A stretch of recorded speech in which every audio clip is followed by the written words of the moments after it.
everybody, welcome. So you know us, I'm Andie, you deal with me every day, but Craig Morgan is here. Craig has a new book out, it's called God, Family, Country. And you've got a lot going on with this book because it's not just the book, but there's also an audio book, which I was listening to, which you narrate. Yeah, I haven't heard that yet, by the way. So, it's good. I'm really picky about it too. Yeah. I'm an audiobook guy too. That's why that and pictures in books were important to me. I'm not a big reader. Yeah. I listen to a lot of books, but I don't read a lot unless there's good pictures. So I made sure we had pictures in the book for guys like me. I haven't even had a chance to flip through to see the pictures yet, but the audio sounds good. So if anybody else listens to audiobooks, you know that there's I usually listen to a little sample of it, and I'm like, can I deal with this person's voice? Is their inflection right? I get so nitpicky. But when I listened to your sample, I was like, it sounds like he's just talking with me, which is nice. It's really funny when we were doing the book. So we go in the studio and there's a guy in another state, I don't know where, maybe Los Angeles, who's the producer. Someone actually produces the audio book. That's funny to me. Like they're producing me reading. But I would be reading the book and there's a couple stories and I'm reading the book and I just got completely off track and just kept talking about the story. That's awesome. And then he stopped me and goes, hey, you did great. Can I take you back to paragraph 1, line 1? No. I'm not sure what you're reading, but there was nothing there. That's hilarious. So he made you stick to the script. Yeah, much as, he said, look, go, do what you want. If you change a few things, it's not that big a deal, but you had a whole paragraph up. Yeah, you were way out there. Yeah, I get that. That's funny. And then there's also an album, a deluxe album, and we're going to get to hear some of those songs today too.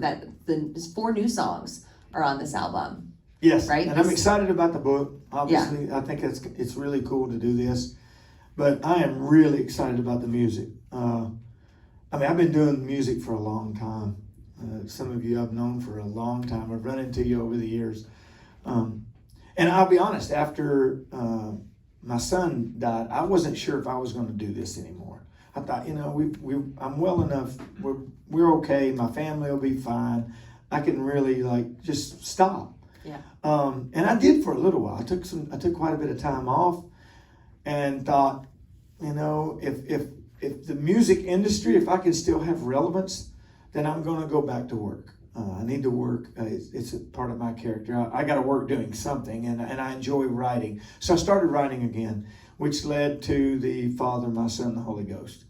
And I realized that it didn't matter what I wanted. God wanted me in the business, and so we went back to Broken Bow, and that song did something no song had ever done. Which is really weird. And everybody was like, I can't believe country radio's not playing this song. And I was like, man, why is that a big deal?